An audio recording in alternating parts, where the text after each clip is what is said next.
Hello students, so today we are going to start our new chapter that is called alcohol, phenol and ether. So today we will do a small introduction about the alcohol, phenol and ether और ये समझेंगे कि ये तीन group ही हम एक साथ study क्यों करते हैं, why alcohol studied with phenol and ether. ठीक है, तो यहाँ पर हम सारे के सारे इनके नॉमेनक्लेचर और इनके जनरल जो करेक्टरिस्टिक्स है उनको स्टडी करेंगे. So let's start our new chapter that is called alcohol, phenols and ether. So next जो फर्स्ट ऑफ ऑल जो हम करने वाले हैं वो है about the alcohol. So alcohol का पहले जनरल डिस्कशन करते हैं कि ये इसके कैरेक्टरिस्टिक्स क्या है. And alcohol is an organic compound. ये ऑर्गेनिक कंपाउंड्स है इन विच हाइड्रोक्सिल ग्रुप्स यानी कि OH ग्रुप यहाँ पर आपको देखने को मिलेगा किसी भी कार्बन चेन के साथ. So this is the OH group that is called the hydroxyl group bound to a carbon atom of an alkyl और सब्स्टिट्यूटेड एल्काइल ग्रुप्स. ठीक है, तो किसी भी एल्काइल ग्रुप में या सब्स्टिट्यूटेड एल्काइल ग्रुप्स के अंदर ये चीज़ आपको प्रेजेंट होगी, दिखाई देगी, तो हम उसको क्या बोलेंगे, दैट इज अ अल्कोहल. ठीक है, सो अल्कोहल के अंदर यदि हम उसका सिंपल फार्मूला की बात करें तो ये सिंपल फार्मूला है. अगर वो एल्केन का derivative that is CnH2n plus 2 ये एल्केन्स के होते हैं, तो one hydrogen is replaced by OH यानी कि हाइड्रोक्सिल ग्रुप के साथ एक हाइड्रोजन रिप्लेस हो जाएगा. So the formula will become CnH2n. Hydrogen replace हुआ है तो हाइड्रोजन एक कम हो जाएगी दैट इज H2n+1 और उसके साथ क्या जुड़ जाएगा, OH जुड़ जाएगा. So this will be the formula. So ये फार्मूला है और ये इसका जनरल फॉर्मूला है जिसके अंदर हम इसको कंसिडर कर सकते हैं कि किसी भी कार्बन चेन के साथ यहाँ पर OH ग्रुप की प्रेजेंस शो करता है, तो that is called alcohols. Fine. So phenols की बात करते हैं. What are phenols actually? So phenols क्या होगा, actually it is aromatics compound. So benzene ring यहाँ पर प्रेजेंट होगी. So this is benzene ring. और बेंजीन रिंग एक्चुअली अगर बेंजीन रिंग को समझें तो बेंजीन रिंग क्या है. So if this is a benzene ring तो बेंजीन रिंग के अंदर हर पोजीशन पर एक हाइड्रोजन लगी रहती है. जो ये इसकी हम स्केलेटन स्ट्रक्चर की बात करते हैं तो जिसके अंदर इसको दिखाया नहीं जाता, याद रखिएगा. सो बेंजीन रिंग के अंदर हर पोजीशन पर कार्बन के साथ एक हाइड्रोजन प्रेजेंट होती है. ठीक है, अब सेम वे में one hydrogen is replaced by a hydroxyl group, तो एक हाइड्रोक्सिल ग्रुप के साथ हाइड्रोजन को रिप्लेस कर दिया गया. सो इसको हम क्या बोलेंगे, दैट इज कॉल्ड फिनॉल. तो यहाँ पर ये फिनॉल होती है. अगर हम यहाँ पर O को नहीं शो करें तो the formula will become C6H6. ये फॉर्मूला होता है बेंजीन का. अब एक हाइड्रोजन रिप्लेस हुआ है किससे, एक OH से. So -1 hydrogen and add 1 OH group. So देखिए फॉर्मूला क्या बन जाएगा, C6H5. तो ये फिनॉल का फॉर्मूला बना और ऐड क्या होगा, OH ग्रुप ऐड हो गया. सो ये हमारा इसका जनरल फॉर्मूला हो जाएगा. ठीक है, तो बात याद रखनी है, phenol is any organic compound, an organic compound in which a hydroxyl OH is bound to a carbon atom of an aromatic group. Aromatic means यहाँ पर हम एरोमेटिक जो ले रहे हैं वो बेंजीन के ही ले रहे हैं, तो ध्यान रखिएगा. फिनॉल्स केमिकल फार्मूला, ये इसका केमिकल फार्मूला है C6H5OH and is a solid and A white crystalline compound. ये क्रिस्टलाइन कंपाउंड होता है, क्रिस्टल्स होते हैं, याद रखिएगा. It is a crystalline solid होता है. ठीक है, जिसकी डेफिनेट स्ट्रक्चर होती है. दूसरी बात मैं आपको बताना चाहूँगा, फिर से एक रिपीटेशन है कि बेंजीन जो रिंग होती है, बेंजीन रिंग के अंदर हर कार्बन की जो हाइब्रिडाइजेशन होती है वो sp2 होती है. याद रखिएगा ये बात, हर कार्बन की जो हाइब्रिडाइजेशन होगी वो sp2 हाइब्रिडाइजेशन होगी, याद रखनी है ये बात. और हर पोजीशन पर एक हाइड्रोजन आपको होता ही है जिसको रिप्रेजेंट नहीं किया जाता because we are talking about the skeleton structure. हम स्केलेटन स्ट्रक्चर की बात करते हैं इसी वजह से. ओके, नेक्स्ट जो हम बात करेंगे ईथर की. सो हमारे पास जो तीसरा ग्रुप यहाँ पर है ईथर है. तो ईथर जो इतना ज़्यादा आपने पहले स्टडी नहीं किया बट यहाँ पर आपको उसकी स्टडी देखने को मिलेगी. ईथर चीज़ क्या होती है. Ether is an organic compounds which contain S ether group of an oxygen. याद रखिए यहाँ पर जो एक रिप्लेसमेंट हो रही है वो OH से नहीं OR से हो रही है, इतना सा याद रखना है. इसको बोलते हैं किसी ग्रुप को, जैसे कि what is this CH3 group, ये क्या है, मिथाइल ग्रुप. इसको हम क्या बोलेंगे, मिथाइल ग्रुप. और अगर इसके साथ एक ऑक्सीजन ग्रुप अटैच होगा तो CH3O, यदि ये बात हो जाएगी तो ये मिथाइल से क्या बन जाएगा, मिथोक्सी बन जाएगा. ये बात ध्यान रखनी है. सो इथाइल से इथोक्सी बन रहा है, इथाइल से इथोक्सी, प्रोपाइल से प्रोपोक्सी. तो इन चीज़ों को ध्यान में रखते हुए यदि मैं इसकी जनरल बात करूं तो एल्काइल से क्या बन रहा है, एल्काइल से it will form alkoxy group. क्या बन रहा है यहाँ पे, एल्कोक्सी बन रहा है. तो याद रखिएगा यहाँ पर रिप्लेसमेंट देखिए क्या हो रहा है, RH था, H is replaced by OH, तो क्या बना, अल्कोहल बना. ठीक है, अगर इसी R को मैं बेंजीन रिंग की बात करूं, सो this is a benzene ring and this is replace, this H is replaced by OH, तो इसको क्या बोल दिया गया, फिनोल। और इस R के अंदर this H is replaced by OR, किससे रिप्लेस हो गया ये, OR, यानी कि एल्कोक्सी ग्रुप से यदि रिप्लेस हो गया तो उसे हम क्या बोलते हैं, ईथर बोलते हैं। तो ये इसका जनरल, अगर हम बात करें तो इसका जनरल कैरेक्टरिस्टिक्स है, याद रखनी है ये सब चीज़ें, क्लियर है। सो ईथर फाइन है। Ether is a class of organic compound which contain an ether group of an oxygen atom connected to two substituted alkyl और एल्काइल ग्रुप्स, ठीक है, एराइल ग्रुप। सो यहाँ पर आप देख पा रहे हैं कि एक ऑक्सीजन जो है वो अपने दोनों तरफ एक एल्काइल ग्रुप या एराइल ग्रुप्स को अटैच किए हुए है। सो यहाँ पर ऑक्सीजन एज ए ब्रिज काम कर रही है। A typical example is the solvent and anaesthetic diethyl ether, commonly refer to simple as ether. जो भी एनेस्थेटिक यानी कि एनेस्थीसिया, लोकल एनेस्थीसिया जो दिया जाता है during the operate by the doctors, so वहाँ पर डाइथाइल ईथर दिया जाता है, common to refer as ether, इसको हम ईथर बोलते हैं। Ethoxy ethane like this, that is the ethoxy ethane. As I told you, ethane से क्या बनेगा, इथोक्सी बनेगा, और this is ethane group, and ethane से यहाँ पर जो रिप्लेसमेंट हुई है वो किससे हुई है, OCH2 CH3 यानी कि OC2H5 से, तो this is ethoxy. So ethoxy बन गया, एक H रिप्लेस कर दिया गया किससे, OC2H5 से, ठीक है। तो यहाँ पर इथेन इथोक्सी, इथोक्सी इथेन यहाँ पर आपका नाम बनेगा। So this is ethyl group, this is also ethyl group. So यहाँ पर जो ये H की रिप्लेसमेंट हुई है इस पूरे इथोक्सी ग्रुप के साथ हुई है। सबसे पहले हम इसे एब्रीवेट करते हैं, इसे लिखते हैं, that is ethoxy then ethane, clear. So next we are having the about the general properties of this. Alcohol and phenol are formed when a hydrogen atom in hydrocarbons aliphatic and aromatic respectively, ठीक है। ये कब form होगा, जब वहाँ पर एक hydrogen atom present होगा, किसमें, एक हाइड्रोकार्बन्स में, या एलिफेटिक या एरोमेटिक रिस्पेक्टिवली, ठीक है। रिप्लेस्ड बाय OH ग्रुप, जो भी हाइड्रोजन एटम प्रेजेंट होगा, जैसे मैं ऑलरेडी बात कर चुका इसके बारे में, जो ये रिप्लेस हो जाएगा, इट इज रिप्लेस्ड बाय किससे, OH ग्रुप से। तो alcohol contain one or more hydroxyl group. अब वो डिपेंड करता है कि अगर उसके पास एक है तो that is a case of mono, दो है तो that is a case of di, तीन है तो that is a case of dry, tri. यहाँ पर अगर आप देखें तो सेम है, जो क्लासिफिकेशन है ये सेम है जो हमने हेलो एल्केन्स के अंदर पढ़ी थी। तो मोनो, डाई, ट्राई या पोली की बात करते हैं तो वहाँ पर इसी वे में हम हाइड्रोक्सिल ग्रुप की भी बात करेंगे। Directly attached to the carbon atom of an aliphatic system, that is CH3OH, while phenol contain hydroxyl group directly attached to the carbon atom of an aromatic system like C6H5OH, ठीक है। ये दोनों में इसमें थोड़ा सा अंतर है, ठीक है। तो जो alcohol contains one or more hydroxyl group directly attach to the carbon atoms of an aliphatic system, while phenol containing hydroxyl group directly attached to the carbon atom of an aromatic system, वो directly उसके साथ attach है। Simple सी बात है, वही बातें सभी चल रही हैं कि यहाँ पर कुछ चेंजेस नहीं है। यहाँ पर देखिए RH है, रिप्लेस कर दिया गया किससे, -H हुआ प्लस OH हुआ, ROH बन गया, दैट इज अल्कोहल।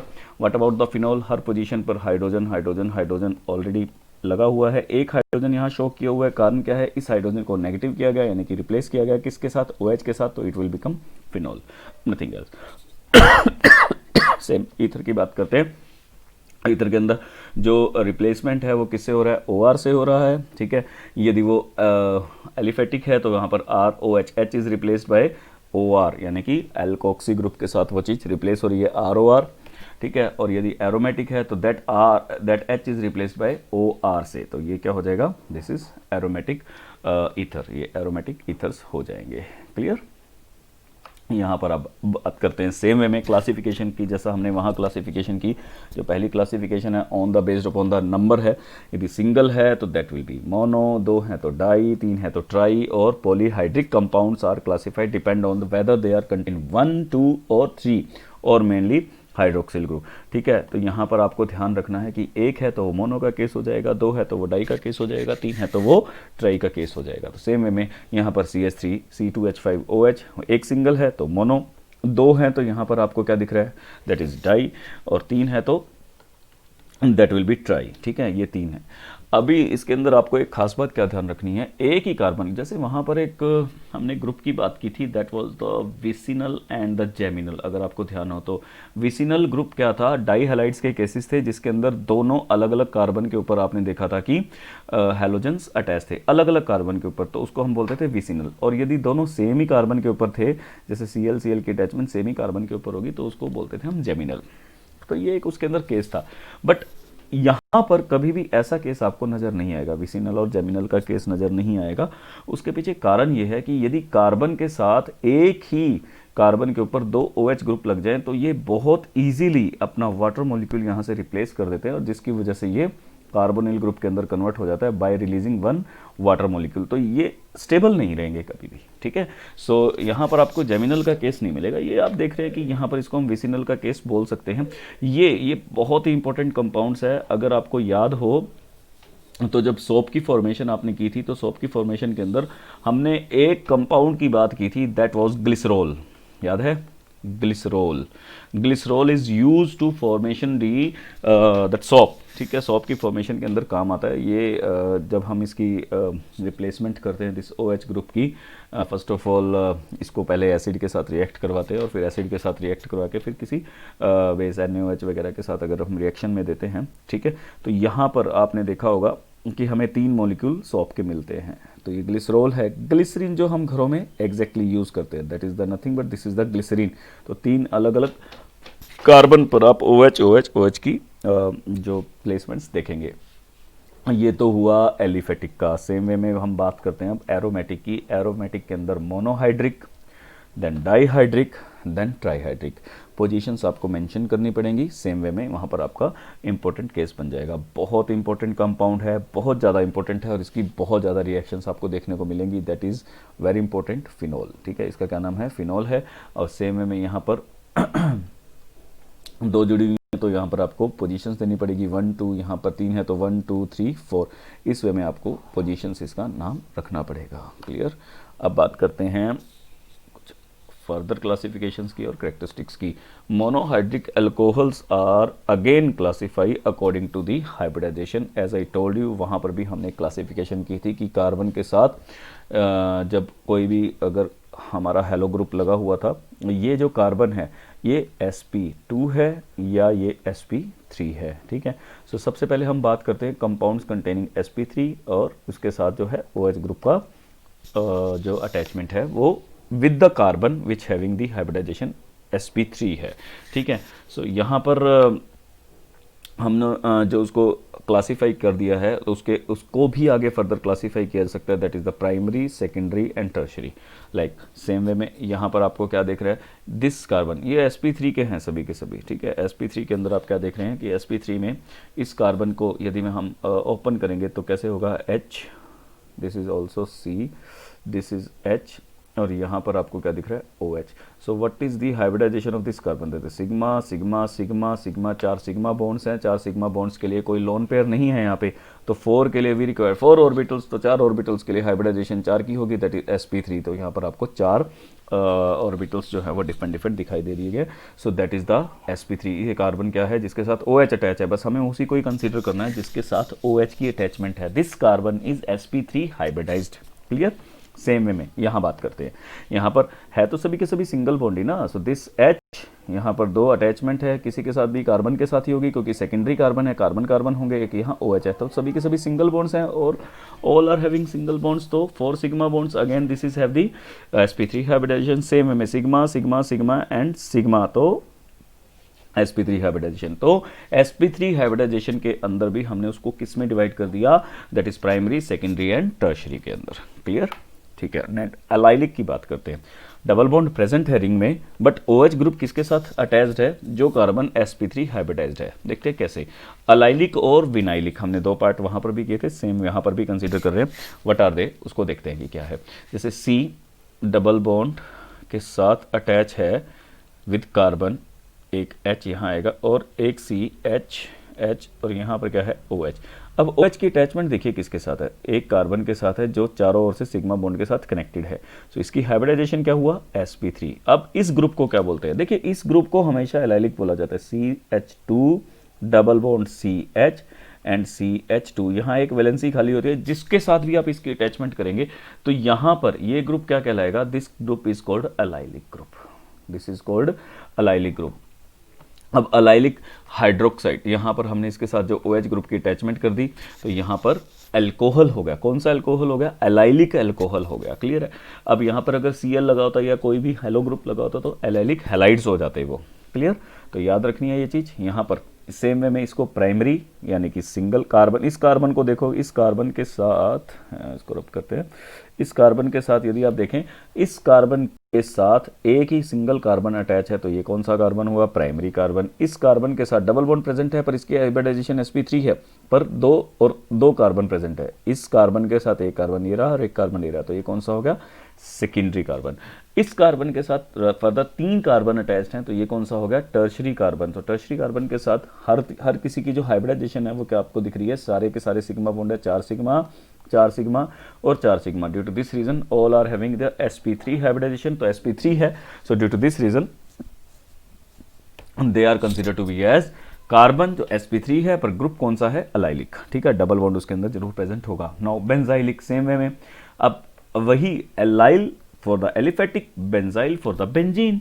ठीक है, यहाँ पर हमें पता है कि हर कार्बन क्या है, sp2 है, तो डायरेक्टली इसके साथ तो अटैच होगा नहीं, तो उसके साथ एक रिंग अटैच होगा, रिंग के साथ एक चेन अटैच होगी और चेन के साथ आपको क्या दिखेगा, OH ग्रुप दिखेगा, क्योंकि हमें कार्बन जो चाहिए वो कौन सा चाहिए, sp3 हाइब्रिडाइज चाहिए। तो यहाँ पर आपकी बेंजीन रिंग आ गई, बेंजीन रिंग को R से डिनोट कर दिया, यहाँ पर आ गया OH, sigma sigma sigma sigma sigma, 4 sigma bond हो गए। तो यानी कि ये कार्बन क्या हुआ, sp3। सेम वे में ये कार्बन फर्दर एक H को हटाते जाइए, ये कार्बन लगाते जाइए, क्योंकि पीछे भी कार्बन है। यहाँ 2 कार्बन हो गए तो प्राइमरी के साथ इसके साथ क्या हो गया, सेकेंडरी। अब यहाँ पर एक कार्बन के ये कार्बन और ये कार्बन तो टर्शरी, तो सबकी हाइब्रिडाइजेशन आपको क्या नजर आएगी, दैट इज sp3। क्लियर।